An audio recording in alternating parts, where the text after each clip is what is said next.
Hi, everyone. Thank you for joining today's webinar. We're just going to give it another minute or two to let additional people attend. And if you have any questions, you can start reaching out to Eric in the Zoom right away. Yes, do it, everybody. All at the same time. Oh, I can handle it. Don't worry about me. Welcome, everybody. We'll get started here in just a couple seconds. No worries. Save all your hard-hitting, hardball questions for Kareem Cade. He is ready to take on the challenge. Right, Kareem? Let's go, baby. He's ready. Born Always. ready. Born ready. Absolutely. Bingo. That's right. I'm gonna pass them all off to Susan. I'm like, Susan, she's so ready. She got me ready. She got me hyped. I'm like, I'm gonna start calling Susan before all meetings. Like, Susan, that's dope. I would have had nope behind me. Dope, baby. It's dope. That is it. Dope and nope. That's right. All right. I'm definitely seeing people coming in now, so maybe just give it one more minute. And for those who are online, please feel free to start using the Zoom chat to say hello. Let us know where you're from. And if you have any questions during the event, please use the Q&A. We'll be recording this if you didn't see. So this will also be available to share out and rewatch at a later date. So yeah.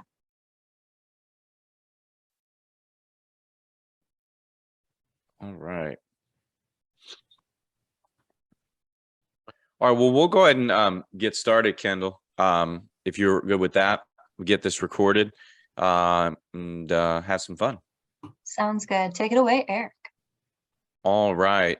Look, we already got some fun chats going on. Derek, you got food in your beer, buddy. I don't disagree. There's a children's book about that. Dude had like a big beard and he had a bird living in it. No, I'm not there yet. Maybe by next year. You're getting there. You're getting there. Welcome, everybody. My name is Eric Silverman. I am the founder and owner of Voluntary Disruption out of the greater Baltimore, Maryland area. And my friends and I have gotten together here to put on quite the show. So first off, I want to introduce everybody, but I really want to thank our sponsor of today's chat, one of many we've done this year, BCS Financial. They are a boutique carrier, one of my favorites out of the greater Chicago area. If you haven't yet learned about them or you don't know about them, please check out their website, bcsf.com. Thanks again, Kendall and the BCS team for putting these on each and every month. So I have today joined by my friends who are we all have something in common, although I'm not as cool as they are with respect to Benefits Pro. So I had the privilege of winning Advisor of the Year on the voluntary category for Employee Benefit Advisor magazine years ago. But these guys, I can't hold a candle to. So first off, we have Susan Combs, president of Combs and Company out of New York City. She was the broker of the year for Benefits Pro in Benefits Pro magazine. And shout out for those peacock earrings. Check those out, everybody. They are amazing. So by all means, thanks for joining Susan, Wonder Woman Susan. And then we're going to move right over to our friend Kareem Cade out of the greater Michigan area. He is the founder and president of Great Lake Benefits Group. And he, too, was honored in the magazine Benefits Pro as a top 5 Broker of the Year finalist back a couple of years ago. Thanks for joining us today, Kareem. And then last but certainly not least, we have my good friend Dexter. Oh, wait, sorry. The new Dexter. You look just like the new Dexter, the show Dexter, by the way. That's a compliment, even though he murders people. I love that show and I love you. You both have a D in your first name. So similar, right? Derek Wynn, everybody, partner and benefit advisor at the Business Benefits Group out of the greater Northern Virginia area, Broker of the Year back, I believe, in 2020. Thanks for joining us, my friend. Hey, thanks for having me. Absolutely. So I want to kick off today's chat with really what I believe is just I want to hear your point of view on some various things going on in the industry. So we're going to go over a bunch of stuff today. Everybody or a reminder, please, if you have questions, thoughts, ideas, put them in the chat box, use the Q&A. We're here to help. But I want to start, I'll start with Kareem. Kareem, what, in your opinion, over the last 3 to 5 years, what's the most impactful change you've seen in healthcare? What's something or maybe even some things? That's a loaded question. I promised you I'd throw you a I was thinking, curveball. I'm thinking like that's a loaded question. I'm going to say that the bookers are still making a ton of damn money, man. That's the thing that's changed. I mean, nothing's changed, right? Well, we'll talk about what hasn't changed. Hold on.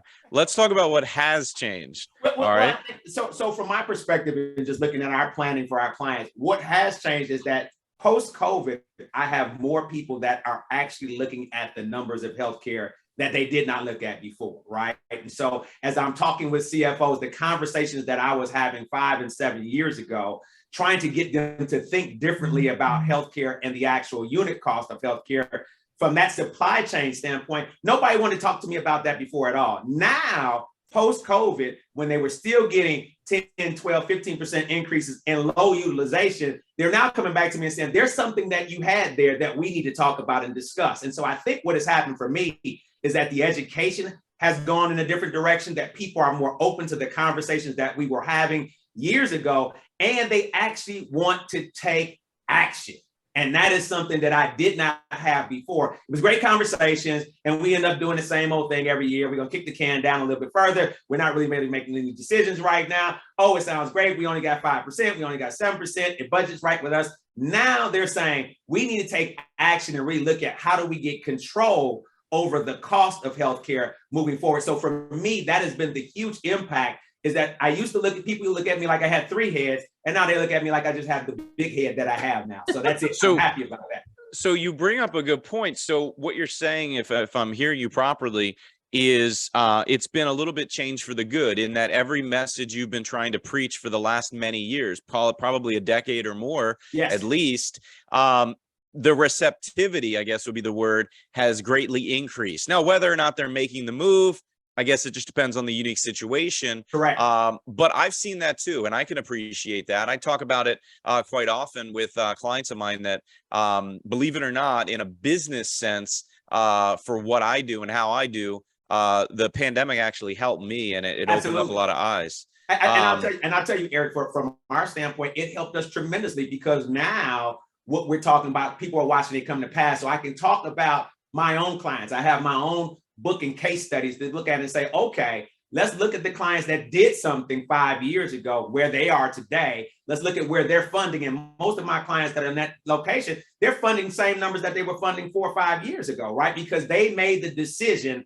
at the time that everybody else kind of sat back and said, I'm going to stay and wait to see what's going to happen.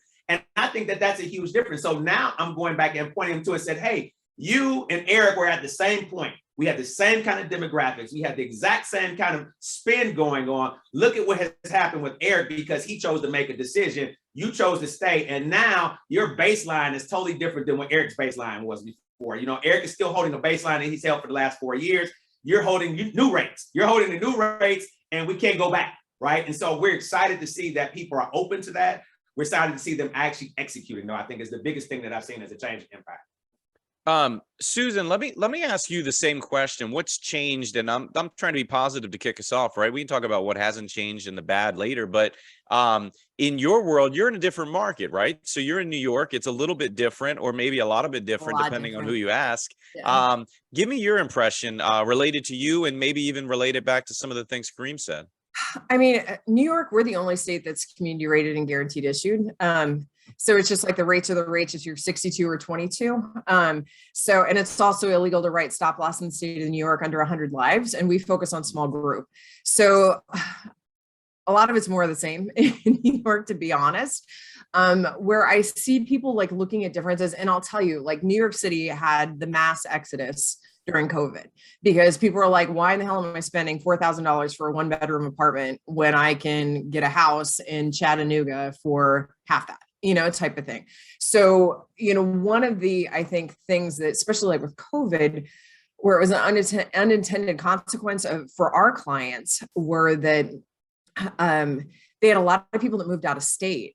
So, you know, in New York, we have to have, you know, over 50% domiciled in New York City, or, you know, New York State, in order to write a group plan there. But we had a lot of people that 75% of the workforce left New York.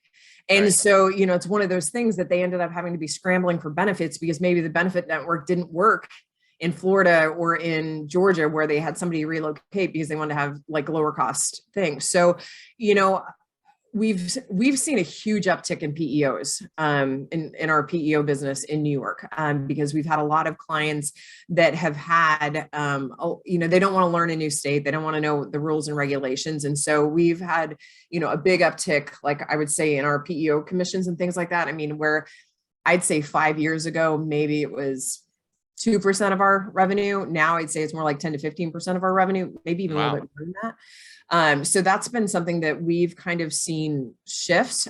We've also seen. Is that good, by the way? Like, if now it happened, would you have said before that transition happened that it's good for your business and good for the economic environment? I think it's okay.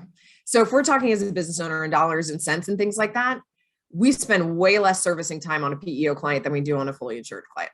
Okay. That's the fact of the matter. So if you're talking about like, ROI and things like that, and where we're allocating our time, the PEO clients are almost gravy in a way, because we're making the money, they're doing the servicing. We are integrated on the PEO renewals because we're just type A's.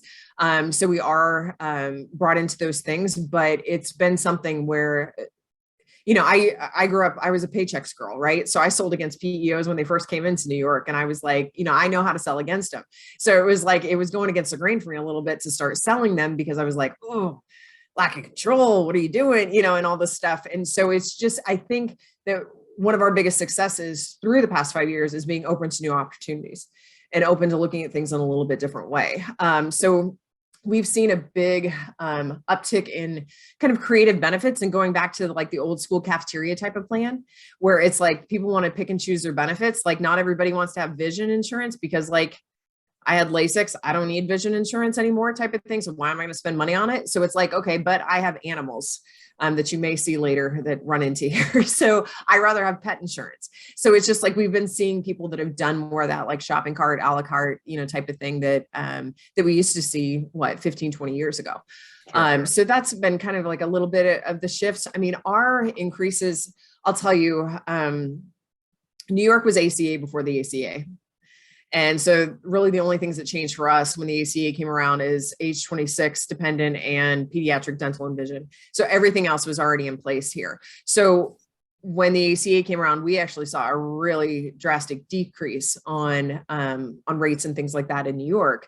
And then, so our increases haven't been that crazy. I mean, like last year, we had a lot of decreases, to be honest. I think with COVID claims coming in and things like that, we're probably going to see a lot different types of rate increases for 2023. But what we've been seeing so far has still been like under 5% for the most part on average. So things have been kind of staying kind of level. But what we're seeing is people are like wanting, like, what else can we offer these clients? Like, what else can we do that's creative? I mean, in New York, a lot of people have in vitro here. It's just a thing we do. And, but that's not something that's a mandate in our coverages. So, a lot of employers are trying to look at a creative way to implement that for their clients. We're one of the only states that have paid family leave. And that's been something that's come out over the past 5 years. So that's going to be something. We actually just got a notice for 2023 that the benefits are actually going to decrease on that because they outkick their coverage, so to speak. So they're finding out that it's kind of ironic because like we have mandated DBL or disability insurance here in the state, which pays $170 a week, where you can get paid family leave that's paying you $600 a week. So it's a lot different, when you look at these coverages. So it's just been kind of more of an education piece. But then when they start hiring employees in different states, that's where we're seeing kind of a sticking thing, because Texas doesn't have paid family leave. Ohio doesn't have paid family leave. So it's just like, so then you worry about like, okay, is there going to be a discrimination consideration because some employees are like, well, New York people have it, why don't we have it, type of thing. And then so client, it just can be kind of a sticky situation. And also too, like with the women's health laws that have been shifting and things like that, we've been seeing a lot of clients that have been trying to be proactive to keep things the way they were, as they were a few months ago. So I'm not going to get into any soapbox or anything like that, but it's just something that I think we need to be aware of. So bottom line here, when it comes to New York, anybody listening here, Susan is your go-to New York person. She loves to be answering questions and concerns every time I call her. She just can't wait to help. I'm not joking, but I'm joking. Don't bother her, but she is very helpful. And New York, I mean, I'm Yeah, not let's talk joking. about that She one knows. client, Eric. Right. She's Let's not, talk she, about I'm that not kidding. I was surprised she still agreed to come on here. But nonetheless, and it's not my client, by the way. But nonetheless, New York's its own animal. Derek, let's switch gears here. I want to talk about what you noticed have changed at the Business Benefits Group in your experience there in the Northern Virginia and the DC metro area where you focus, but I know you have clients everywhere. But also start to dive a little bit into what hasn't changed and what you believe needs to change. So kind of let's segue the conversation a little bit. Yeah, I'll start with a story on this. It was actually right after I hung out with you guys, I think in Austin. Mhm. I was flying back, and yeah, I remember I was there. So we were at the airport together, and we split up, and I had to go do a call, and it was with a hedge fund out of New York. They're a hedge fund research firm, and they call me every now and then to wonder, like, okay, what's hot, what's not, like, what should we be paying attention to in the world of healthcare? And I got talking to him, and we ended up getting into an argument. It's like one of those things, like you get into like a very heated argument and you remember where you were, what you were doing. There, like you were sitting at the bar, I think downstairs. I was up in like the airport lounge, like look on the stairs because it was packed. But their concern and what they were telling me is that healthcare is deflationary. Healthcare is entering a deflationary period. And the reason why they see it as deflationary is because of all of the new point solutions, technology, transparency rules, everything that's coming to market. And I argued with them pretty at length about this because I said, at the end of the day, that's fine. You can have tech, you can have these different tools, you can have, legislation that's supporting transparency and everything else. I said, but what's to stop the hospital from like, double billing a patient or, rounding to the nearest, $1,000 kind of thing on what they're doing as far as like the bill charges? It was just very awkward to talk about that. And I think at the end of the day, like we both kind of saw where each other were coming from. So where I go on this is we have had a huge, uptick in terms of new point solutions available for businesses over the last 5 to 7 years, I would say. You go back to take a look at transparency tools, and now transparency is mainstream. Everybody's talking about it. You've got, telemedicine, which, man, I wish they would start buying each other. There's too many of them, right?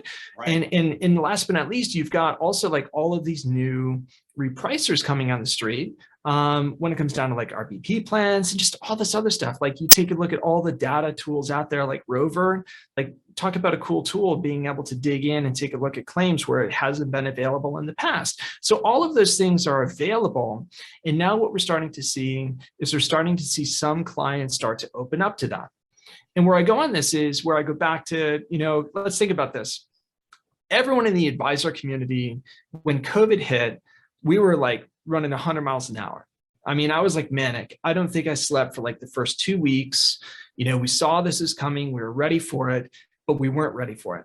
And what was interesting is that everybody started this talk and this conversation about, the whole conversation with the recession. Okay, COVID is going to cause a recession. And you saw what happened. We had a V-shaped recovery. But then we started turning on the money printer, right, to pull us out of that. And now we're paying the price for it. So where I go on this is over the last 2 to 3 years, clients have had very, very good renewals until this year. And at the same time, the economic picture is pretty gloomy. So it's a good lesson to clients of, hey, remember 2 years ago when you decided to stay as is, when you had a 55% loss ratio, and it was better to get a free month of premium than it was to go to a self-funded plan? Now you're paying the price on it, right? So I think that all of this has been really good for advisors that are like essentially my age group. Like I'll be 40 this year. We haven't really seen a number of the downturns, like economic downturns. We didn't really necessarily understand where they were coming from, where they were going, and how to work on that with a client. We'll have another one, but I think all of this is a very much a teachable moment for advisors and their clients of the whole lesson of, you don't buy life insurance when you're sick. You don't buy stop loss when you're not healthy either, right? I think it's a really good lesson in all of that. Now, like one of the other things I'll mention quickly as far as what's changed, I think that we have seen, going back to Susan's point, a number of clients that are really excited about a far more flexible benefits arrangement. Really trying to figure out ways to streamline administration for the C-suite and for HR in general by taking some benefits and maybe, kind of combining them through like a pooled benefit, kind of like an off-the-shelf offering that offers multiple benefits, but also in terms of lifestyle accounts. Like that's been really fun. So I've been sticking by my statement that I've had for the last couple of years, especially since COVID. The best things that an employer could do as far as benefits right now is not necessarily in the world of always being insurance related, but often policy related. Like what can you do to implement new policies, procedures, et cetera, to help your workforce? It's not things you can buy, which requires a little bit of creativity to get the job done. But I think that's the other thing that a lot of businesses are really focused on right now is what can we do to improve our overall retention of our workforce using something other than insurance products. So, wow, that's a lot to unpack, but I love the story and the detail. And look, the fact of the matter is, I believe that when it comes to the geography around the country, your market and where you focus, Derek, is certainly going to be a little bit different than Kareem. It's going to be a little bit different than Susan. But I do believe that at the end of the day, a plumber is a plumber is a plumber. Right? An attorney is an attorney is an attorney. A teacher is a teacher is a teacher. No matter the demographic or the area of the country they're in, they're still going to have the same type of environment. They're still going to have the same type of work-related skill sets. They're still going to have the same type of income. Could vary depending on the geography, but it's still not going to vary that greatly. And in my opinion, and here's where I'm going with this, I get on my side of the business, I have employers all the time will say things like, well, you ever heard this? You don't know our guys. You don't know my guys. They're knuckleheads. They can't do this or they can't do that, or they're this or they're that. And it begs the question, do you guys, how do you guys really talk about that with employers when it comes up? But the reality is, like, I say it all the time. So Mr. Employer, right? You have a room full of electricians, right? That's your company, 50 electricians. And we've done electrical contractors for years, and we know that mentality, and they're scattered around the country, and they all have the same needs, wants, and values. What makes your knuckleheads, that's the term that somebody used with me yesterday, what makes your knuckleheads any different, better, or worse than anybody else? So Kareem, have you had that objection before when it comes to implementing not any specific benefit? It could be all benefits, innovative medical benefits, voluntary benefits, lifestyle benefits. The objection is the objection. What are you experiencing when it comes to that? Absolutely. I mean, I've been hearing that 24 years of doing this now. Look, I want to say to Derek, I'm like 39, man. Thank you, man. I'm appreciative, bro. I'm appreciative to see some young folks coming. I'm just turned 50 this year, so I'm like, I just turned 29 last week. Yeah, I'm like an old guy now. I'm like, oh my God, 39. That is fantastic. But yes, we have. I mean, I've been hearing that forever, that you have someone thinking in their own mind how they can portray what other members of their team are actually going to do and how they're going to respond. And so we come in and talk about that right from the beginning. And I'll tell somebody, Eric, right from the beginning, surely you're going to think that these guys won't do X, Y, and Z. I've heard this 1,000 times. I'm about speaking to the obvious right from the beginning. Let's get that off the table. I know that's what they're going to say to us, is that these guys won't perform in this way. And my thing is just that we don't want to be in the business of making decisions for other people, right? That's not our goal, is to make decisions for other people. What we want to be in the business is providing options for people that makes it more of an enhancement for what you're offering as a firm, right? And so at this point in time where we're looking at quiet quitting and all these other crazy ass terms that I keep hearing about the workforce that I still don't understand, right? What's the difference between quiet and going out loudly? I don't know, man. I'm trying to figure that out. But you're not 39. That's the key. You're not 39. If you were 39, exactly. You would know. And I think it's what Derek went to earlier. I mean, it's the options. It's about the lifestyle. It's about looking at what other ways of how do we get that information to those folks. And I think it's imperative that as an employer, if you want to be a top-notch employee, you want to be thought of as creative, you want to be thought of as being a thought leader in your respective industry, you've got to be open to the fact that you don't know everything about your workforce. And so as I look at those employers that try to give me that feedback, I asked them simply, Eric, when is the last time that you had dinner with Eric at his house with his family? Tell, have you been to his house? Have you seen how they're living? Do you know what's going on? And they can't answer that question, Eric, because they haven't. They're not having dinner with Eric at his home with his kids to see what they need and what's important to them. And so let us do our job. Let us be an extension of you and go do our job and talk to those folks about what's available, because there's nothing worse than, to Derek's earlier point, than buying life insurance was a problem. For me, not having flood insurance right now, I'd be sick right now knowing that there's a hurricane coming through Tampa, but it's too late to call my agent right now to say I need flood insurance, right? That boat has already sailed. But I want to make sure that someone gave me the option to have flood insurance. And so that's our goal, is to make sure that folks have the option and let them choose. And I think that those employers that are giving more choice, I think Susan talked about it earlier, going back to the old school cafeteria plans, letting people have their options, letting them see, I don't care about vision. I have people tell me that all the time about vision insurance. Well, we're not interested in vision because I can go to America's Best and I can get 2 pair of glasses for the same. We can have the argument all over. However, for someone else who wants to have Gucci frames, they want damn vision insurance, right? They want to have something to help offload that cost. Give them the choice and give them the option. So I think it comes down to, how do you address that from the beginning? Because you already know that that's going to be an objection for someone, in most cases, that are not even using the insurance themselves, Eric. So you're spot on. Susan, what's your take on that? Because you opened it up earlier when you started talking about lifestyle and so forth. And I love that because and that's my area of the business as well. So what's been maybe a couple things or a couple ideas that you can give everybody listening in now and certainly on the playback, tangible things they can think about for their employer groups when they're prospecting, as a tool to maybe open up the account and or as a retention strategy to keep their client happy? So I just put it in the chat box. I like Derek's answer. I said, it's like picking out an engagement ring. I mean, right? They always say, okay, what's the biggest thing the guy can afford? Like, that's what you should do. Just because the guy can, can afford a 10 carat rock doesn't mean that the girl wants a 10 carat rock. You need to understand what she wants, have her girlfriend take you shopping, and then the girl will be happy and you'll be happy. So it's like understanding. I mean, we do a lot of surveying when it comes to that stuff. And then I'll tell you, Kareem and Derek, I don't know about you guys, but I feel like, when it comes to interfacing with the employees, we know who's pregnant, we know who has cancer, we know that stuff way before the employer does.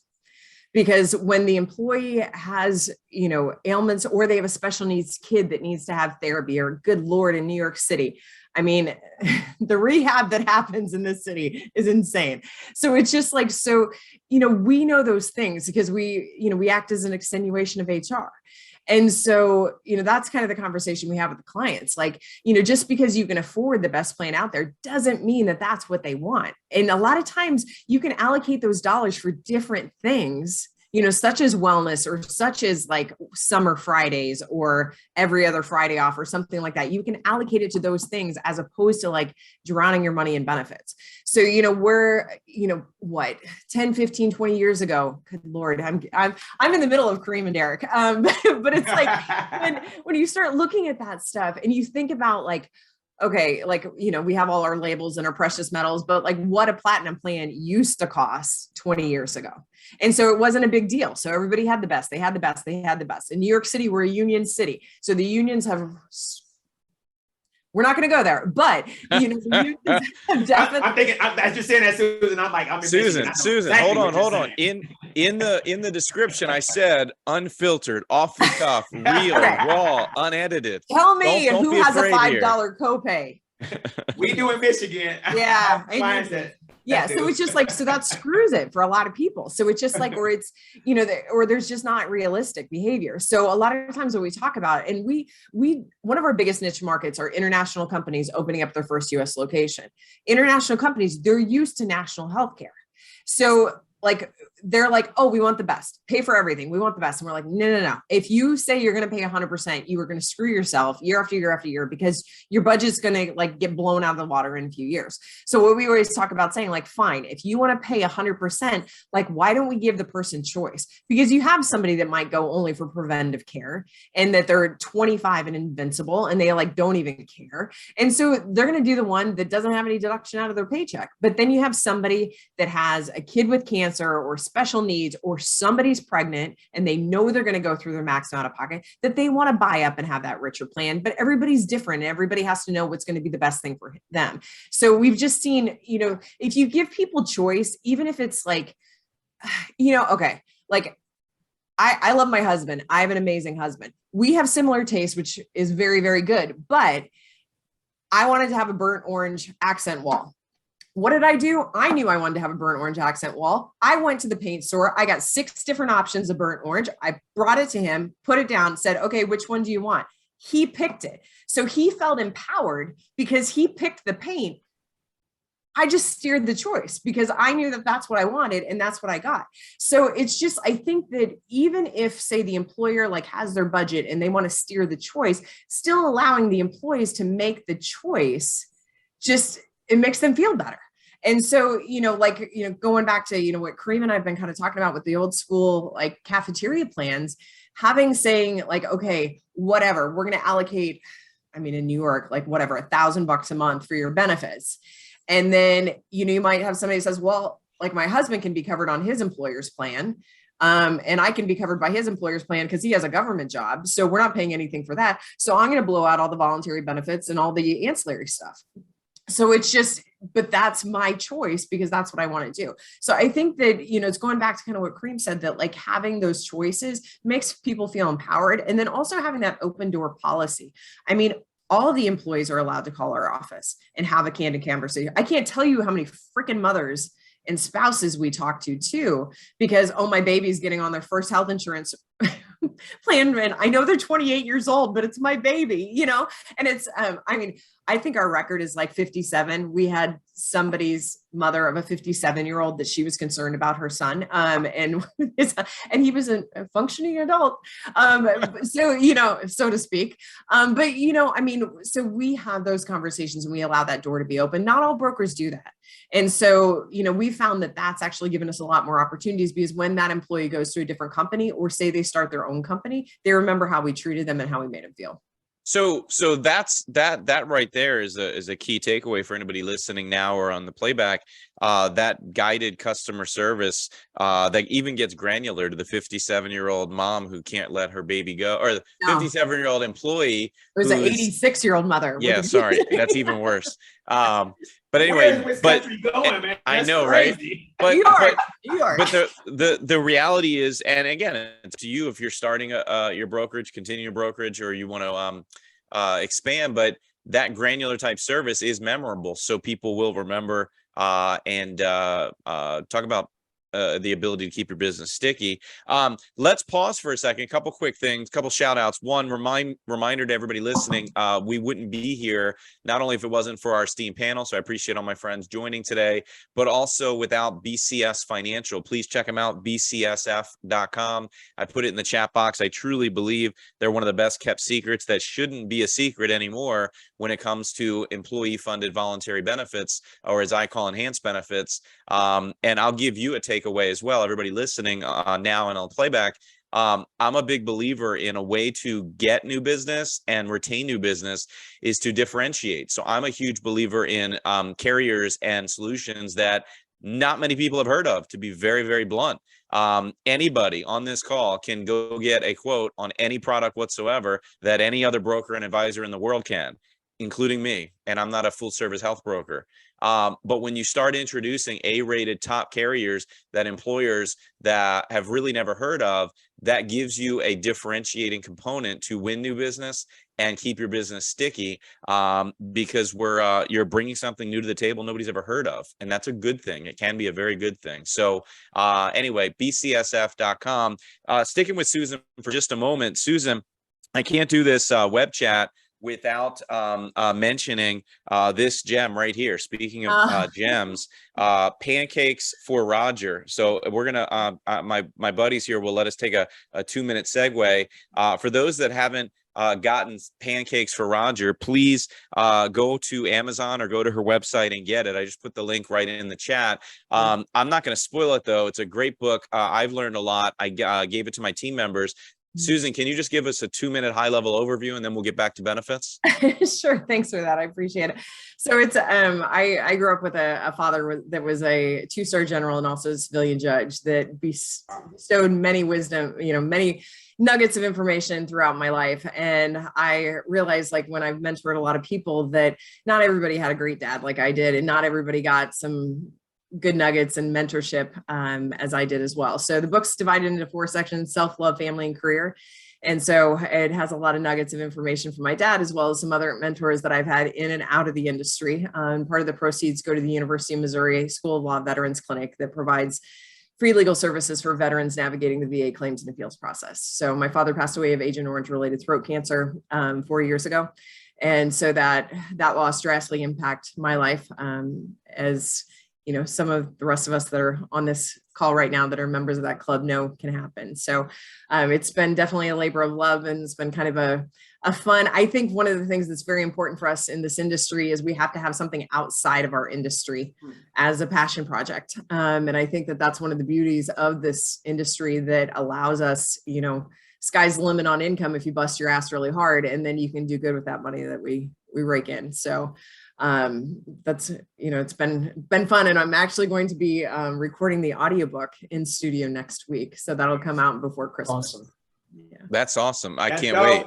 That's Dope. dope. Let's That's go. dope. That's awesome. The and I put in there, everybody, if you want to participate, the month I believe is February, correct? But it's throughout the year, I've noticed, because you're very generous with that. Anytime you or a family member or a friend, or you're having breakfast, lunch, or dinner, quite frankly, have some pancakes, take a picture of it, post it on social media. If you're connected to Susan, tag her, but more so use the hashtag pancakes for Roger. And Susan, I think you do some type of proceeds go as well from your side, correct? Yeah. So the month of February, we do the fundraiser for the Veterans Clinic. And so for every picture we get, we make a donation to the Veterans Clinic in my dad's honor. So last February, the book dropped on 2/22/22 on my dad's birthday. And so we hit all 50 states and 18 countries this past year. So it's definitely grown by leaps and bounds. But like, as you said, Eric, we do give shout outs throughout the month because we still get pancakes. And yesterday, I guess, was National Pancake Day. I have so many pancakes in my life. I just couldn't stomach any more yesterday. But I had a lot of people that reached out to me and were like, hey, I'm going to have pancakes tonight. And I was like, oh, that's great. So I love it. I love it. All right. Well, everybody go to Amazon and/or her website, go to Amazon, get the book. It's a great cause, and it's a fantastic read for basic quick tips on how to go through life and business and so forth. Let's dig back in. Let me ask you a question. This is kind of a loaded question, but I'm curious everybody's opinion. Derek, I'll start with you. What is it's a weird one, but I'm curious opinions. I ask it quite often to people.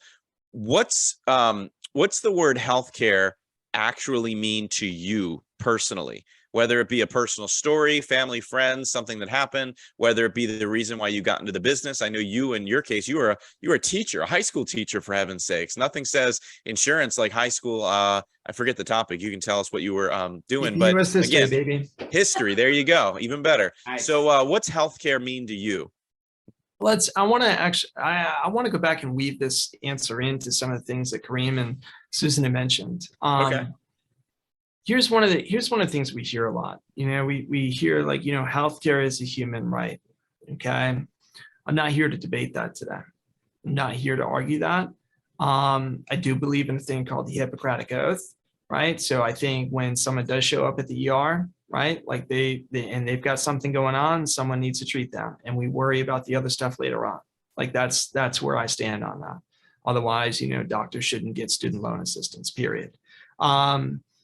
Where I go on that, though, is healthcare to me is actually a huge equalizer with health insurance, depending on how you define it. Okay. Here's what I mean by that. Let's say I work for, you know, a huge company, Apple. All right. Let's say I work for Apple. It doesn't matter if I'm Tim Cook or the guy who drives Tim Cook to work every day. At the end of the day, if we're on the same health plan, we have access to the same doctors. And those doctors get paid the same amount, period, right? Now, how much I can afford of that versus how much Tim Cook can afford of that, or if Tim Cook goes out and, you know, goes to his own doctors that only accept cash, that's up to Tim. But at the end of the day, I look at it like a huge equalizer. You know, when I was in the 3rd grade, I've told the story before, I'll tell it again. When I was in 3rd grade, my father had to have a valve replacement. He had a mitral valve prolapse, and he had a mechanical valve from St. Jude's installed. Well, surgery in like 1991 for open heart surgery was like medieval, like they literally took the heart out, put it on a table, so on and so forth, put it back in, so on and so forth. My mom for years talked about how the only bill she ever paid from that visit was for the 2 meals she had delivered to the room. That was it. He worked for the railroad, blue collar family, grew up in upstate New York. He worked for the railroad. He had great health insurance. Going back to the question though, like healthcare, health insurance, like it's been debated and everything else. I think what health insurance does is it gives everyone an opportunity. It gives everyone the opportunity to seek care, to seek help, whether it's mental health, physical health, whatever you want to talk about. It's all accessible through health insurance. Getting good health care is hard, and everyone's had a family member, a friend who had a bad diagnosis, right? Like my grandmother who was told she had pneumonia ended up being lung cancer. My uncle who's told he had nothing wrong with him after several sonograms ended up being stage 4 pancreatic cancer by the time he was diagnosed, right? So like at the end of the day, just because you have access to it doesn't mean that you're necessarily seeing the best doctors. So I think what I really get into now when I talk to employers, when I talk to employees, it doesn't matter. I get them to think about buying healthcare the way they buy everything else in life. Right. And go back to that conversation like Susan was talking about before, like, free everything, $5 copays, this and that, whatever. Like the person who complains about not having access to the brand name drug, do they have brand name peanut butter in their cabinet? Or do they have like the store brand, beans, corn, rice, whatever you want to talk about? If we can start to get people to think that way, I think we'd all live like a much more sustainable path. I don't know, I'm kind of all over the place on that, but like, it's so many different emotions for me, right? Because I think the population you're dealing with as an advisor has a lot to do with the reaction you get from that workforce when you're rolling out a plan or talking about changing plans or whatever, right? There's something to be said about the sense of entitlement. And that goes back to the initial point, which is like, no one's entitled. It's just non-cash compensation that your employer is deciding to give you, right? I just think we could talk all day about this, but I think it's the door is there now. The door is open. There's a path to have a far more open conversation about this with employers and employees. So appreciate that. Kareem, expound upon that if you can, in your opinion, because you have your own story, you have your own opinion. You talk with business owners every day like we do, and you have your own spin to put on it in a good way. What does healthcare mean to you? Well, I'll tell you what it means to me today. It's a dysfunctional ecosystem, right? I mean, it's something that does not have a sustainable model in its current state. And so when we talk about healthcare, I don't think that care falls anywhere into that conversation because usually it's reactive care as opposed to proactive care. I think that there's a big piece when we start talking about healthcare. I really think that the conversation that Susan was having earlier about what we talk to our end users about is really where the healthcare system starts for me. It's about them understanding. To Derek's point, it's the only place where we go and we spend money, we find out what it costs on the back end. I mean, it's the craziest thing that when I talk to my clients, I'm like, you guys will go and shop 4 places for tires, but yet you'll get on the first table that someone told you that you need a hip replacement and you never ask any questions. Like that doesn't make sense to me. And so, but healthcare as a whole has trained us to think that way. And so when I talk about it being dysfunctional, it's dysfunctional from so many spaces. And so I don't want to be Debbie Downer that we can't ever fix it, but I'm just, it's Kareem, so many players. Can I ask you a question though? Let me ask you a question on that, because you bring up an excellent point. I believe that there's a fear factor with that, meaning the patient is at the doctor and the doctor says, go have the MRI downstairs, or it's an emergency. We need to rush you back and have your whatever taken out or done right away at the hospital that moment. It's a fear factor in that the doctor is the expert. The doctor is the person telling me, and who am I? I'm not a doctor. Who am I to judge and question? So it could be awkward. It could be embarrassing. It could be fear, right? So I'll ask you, but I'm curious, everybody too, how do we get over that? Because most employees in that situation, they're going to hop up on that table. They're not caring that you're right. They went to NTB and the car dealership for their tires, but they don't care at this point.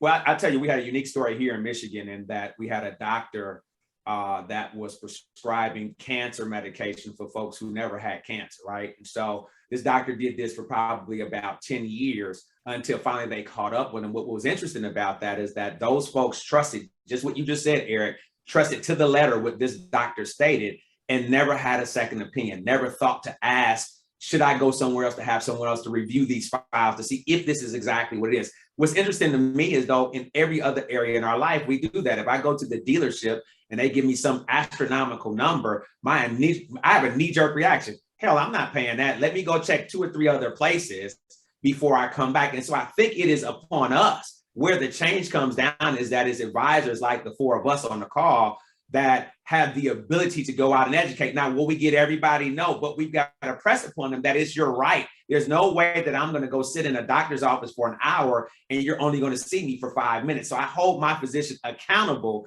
for my time. You've had me invest an hour being here. You can't only give me 5 minutes. And all you're going to simply ask me is what's going on with me without any other diagnosis processes that go on throughout there. So I've got to empower those end users that you're the client. You're the client like you're the client in any other situation, and you're spending your money. If that money happens to be your co-insurance, if it has to be your deductible, if it has to be your fixed copay, whatever it is, you're spending something to get services from that individual. And so they have to be held accountable, and you've got to ask those tough questions, even though they are the quote unquote expert. Here's what I know is that we've got to get people to be more in tune with themselves. We've got to be better users of healthcare. Healthcare starts with us. And I think a lot of times, that people don't want to live. I listen to my body, Eric. And all of us probably travel a lot.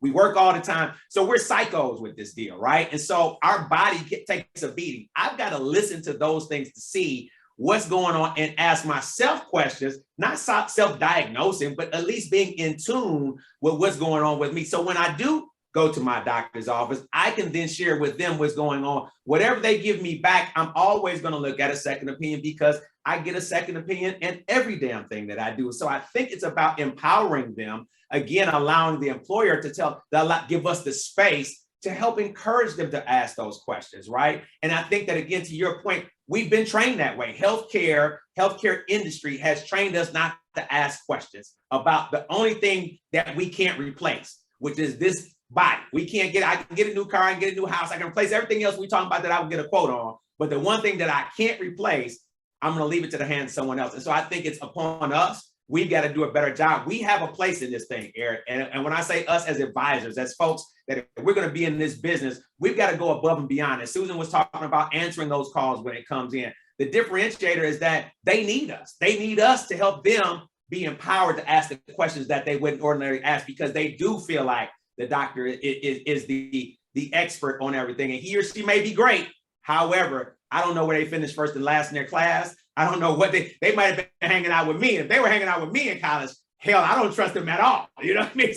So we just got to empower them though, Eric, to go out and ask that. And so I think that to me is the differentiator is how do we empower them and what is our role in that ecosystem of making it better?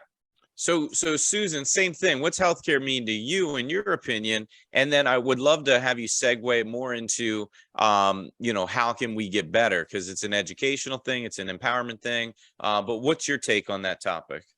I identify a lot with, the things that Kareem and Derek both said. I remember my dad talking about, he was in between jobs when both my brother and I were born. And it was like, couple $100 and you got a baby, it was, it wasn't so crazy back then. And, I also think that, it's like those things you don't realize that like made an impression on you as a kid that really shaped you as an adult. And, my one brother is the longest surviving male bone marrow transplant out of St. Jude Children's Research Hospital in Memphis, Tennessee. Wow. And he had a 16% chance of survival. And now he's gone on, he was an oncology nurse for a number of years. And now he's a hospice nurse and a hospice case manager. And, when my brother was sick, I was 10 years old when he was diagnosed. And I remember being in the living room and my parents and my dad calling every medical professional that my father knew, from the military days to the judge days and things like that. And he said, if this was your child, where would you take them? And there was a long list. And so, at the end of the day, my parents were either going to take him to Johns Hopkins or they were going to take him to St. Jude. And since St. Jude focused on children's cancer, that's what they decided to do. Again, to Derek's point, I mean, kind of like the railroad, the military, my family is TRICARE for life, and, it's sick coverage, right? But, though that was the example I had growing up, where it was like, you don't take just the status quo. Did my brother have labs and things like that locally? I mean, I'm from a town of 1,000 people in Missouri, so it's much different than, the New York City that I live in. But it was also being an educated consumer and asking the questions. And, my dad, later on in his life, when he was diagnosed with the Agent Orange related throat cancer, he was treated at the Mayo Clinic, and then he relapsed twice the last year of his life, and my dad wanted to get a second opinion. Professionally, I actually do a lot of expert witnessing on the Affordable Care Act all across the country. So I have vast connections with medical professionals and hospitals all across the country. And so I called in a favor, and I said, my dad wants to have a second opinion at MD Anderson. Who's got me? I reached out to 6 attorneys that I know that I've worked with in Texas. And I had him with the head of head and neck oncology at MD Anderson within 4 days. But I advocated for my father, and my dad always advocated for himself. And so, it's different because, like, if you don't have the education and you haven't had the, people model behavior for you in that capacity, a lot of times you just don't know where to start, and you don't know what you don't know. So I think, maybe I take it a little bit for granted because my family was engaged in healthcare very early in my life. And so I always saw that you had to fight for yourself. I always saw that you had to advocate for yourself. I mean, you guys, a lot of you know that I've had 2 back surgeries from flipping a 600-pound tire in CrossFit. And did I take the first surgeon? No. I reached out to people that I knew. I said, okay, who would you recommend if you were having this surgery? I called doctors that I knew and asked them who they would recommend if they had to have the surgery. And then I met with 3 different surgeons.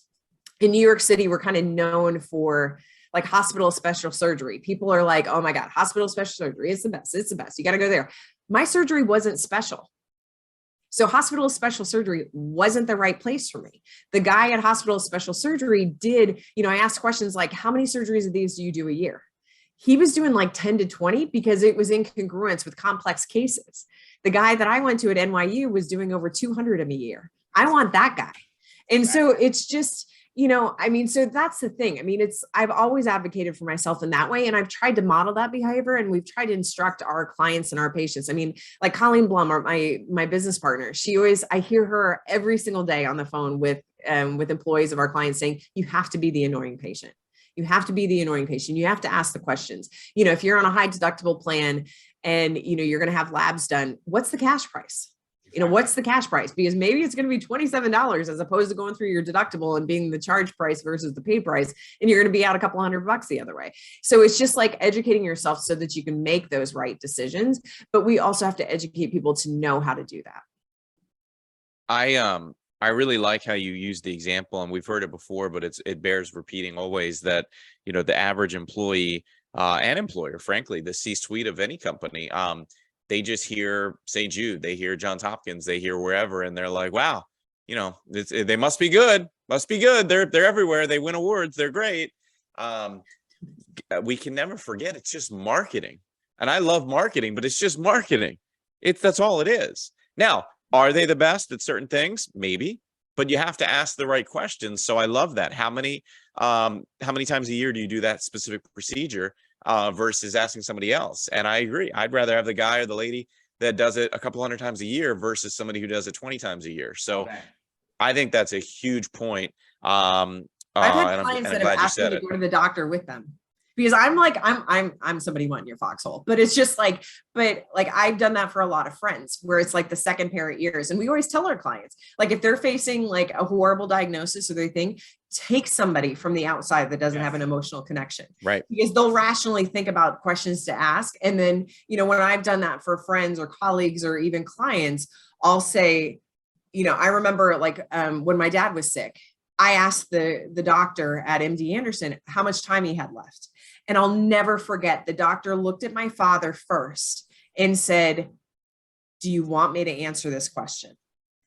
And, where I didn't even think, I was in my head, it was about me right then. It was like, okay, I'm going to lose my dad. How much time do I have? But it was, and like in the percentages, I had so much respect for that doctor to look at my dad and say like, hey, he's a person, and it's just like, and he has feelings. And so we need to consider those things. So, I always tell people, if you have those crazy things, Colleen always laughs at me. She's like, when I have a baby, you're going to be there. Right. And I was like, yeah, I'll handle it. So, it's just, I think sometimes people feel like they're weak if they ask for help. And I think that there's nothing weak about asking for help and just getting somebody that can also be an advocate for you and can listen. If you have a medical professional in the family, my brother's a nurse. He knows that like when it's come to deciphering like, medical jargon and stuff like that, we tap him in so he can put things into layman's terms and then he can talk to them as a colleague. And it shifts the conversation so much. Absolutely. I like it. Yeah, no, you're spot on. So look, in the last few minutes before we wrap up, appreciate everybody who's here and those who are going to no doubt be listening on the playback. Let's wind down. First, just a reminder, please check out bcsf.com, BCS Financial. Thanks again for them hosting and sponsoring today and putting this together. Thanks to our panelists, Derek, Susan, and Kareem for joining me. I appreciate having friends in high places. I owe you one as always. Let's do this. As we wrap up, I want to go, we have 5 minutes. So that's about a minute and a half or so per person. I want to go around and what would be a takeaway that you would advise or implore somebody listening in to take back to their office immediately when it comes to the state of the industry we're in now, or it could be a tip that you just had recently that helped you win a case or keep a case. Anything off the top that you think would benefit those who took some time just like us to spend it with us today. Let's start. You gotta tie Derek in. Derek can have my minute because me and Susan have been going back and forth. Let Derek have some time. Well, He's a 39-year-old guy. I came here. That's why I came here. I was gonna start with Derek because he's been staring at me, but I want to hear everybody. So Derek, give me a couple minutes and then we'll wrap up with Kareem and Susan. Yeah, I think here's my takeaway. I think everyone should think about this, which is, 99% of the stuff we talked about today is awesome, right? It's all awesome, but like, here's what I mean by that, which is like, there's like that 1% of darkness, like the stuff that we don't want to talk about, right? Because at the end of the day, like you pop the hood on our industry, you pop the hood on healthcare, you probably find something you don't want to see, right? Because there's so much ugly out there, right? So my takeaway on this is, I think everyone has to acknowledge like that 1%, like bad shit that happens in healthcare, and they need to talk about it with their clients and they need to talk about it with employees so they don't repeat those mistakes. I think that's one of the big things. I think that's one of the best ways you can shine as a professional is by acknowledging here are the perils you could potentially walk into, no matter what the situation is. Last thing I'll say on that too, and I think the other big takeaway for everyone is you need to have your own story. Most people already have that. I'm not saying that you don't need to dive in and continue to learn about all of this. What I want to say is you need to make sure you know how to sell. Because here's what I think a lot of businesses, especially in our industry, are going to find themselves in the position of, which is, let's say you've built a great book of business and we get hit with this recession, right? Not all those businesses are still going to be there. You need to sell. You need to be successful. You need to find ways to be successful. And there's a million different ways to do that. I think everyone has to have a keen focus on selling, because no matter what's inside your head as far as knowledge, it doesn't mean anything if you don't have a client to help them with it, right? So you need to understand how to be graceful in terms of that sales process to teach them what you know, but they're not going to listen to you if they're not a client. And you shouldn't be giving advice to them if they're not a client. Right? You need to be smart with how you're doing that. Again, that's my input because, again, this is for advisors. We need to be thinking about this moving forward. Kareem, what say you? Man, hey, you know what? I love what Derek just said. And I always tell my reps, you know what? I'll take ignorance on fire than knowledge on ice any day, right? Wow. Let's get out. You got to get out in front of it, right? You got to get out and do something with it.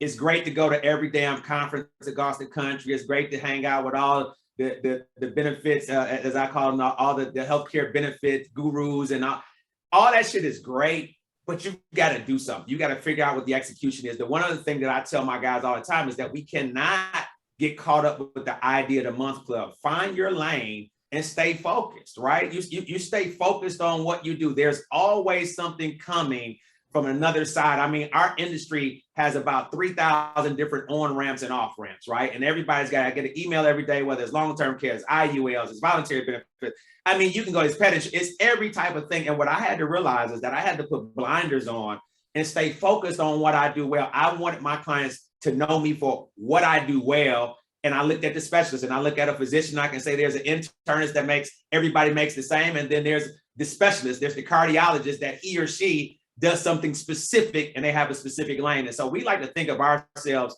in that space, that we're the subject matter experts that are there for that cause. In our case, union business, public sector business. And so I want to tell those folks that are listening as advisors, get in your lane, stay in it, put the blinders on, and get out there and do something with it, and stop going to every damn conference that there is. Stay focused on what you have and go out and execute. Ignorance on fire over knowledge on ice. I love it. Kareem Cade, mic drop, baby. Yes, Susan, sir. 30 seconds. We'll wrap this sucker up. Okay, since they've been talking about sales, I will too. I always tell people you have to know what you're worth per hour. If you don't know what you're worth per hour, you're missing the boat. Because I think when you know as a salesperson or as a business owner what you're worth per hour, it makes the yeses and nos so much easier. Because you know what you're giving up, or you know what you have to recoup if you're, giving something away for free. So when people say, hey, get on a webinar and talk to us this, I know what this is costing me to be on this webinar, $372. So it's just like, so I know I have to go back to the office now and do some work that's going to make that $372 come back. I love it. Hourly rate, $372. Kendall, send her a check. Hey guys, if you are still here or you're listening in, please check out bcsf.com. Check them out. Appreciate them. Appreciate Susan, Kareem, Derek. Reminder, pancakesforroger.com. Check it out. You will not regret it. Trust me, everybody on this call listening can spare, what is it, $15? I mean, come on, this is insane. Proceeds go to charity. And it's an incredible read. I wish you would have told me you had an Audible version coming out soon, because it's good that I read it, but I don't like to read. So I would have waited for the Audible version, which I can't wait, is kind of coming out later this year for. I'm doing it. I can't wait. I'm excited. So, all right. Well, thanks everybody as always. And we'll see you online, no doubt. Thanks everybody. Thanks everyone.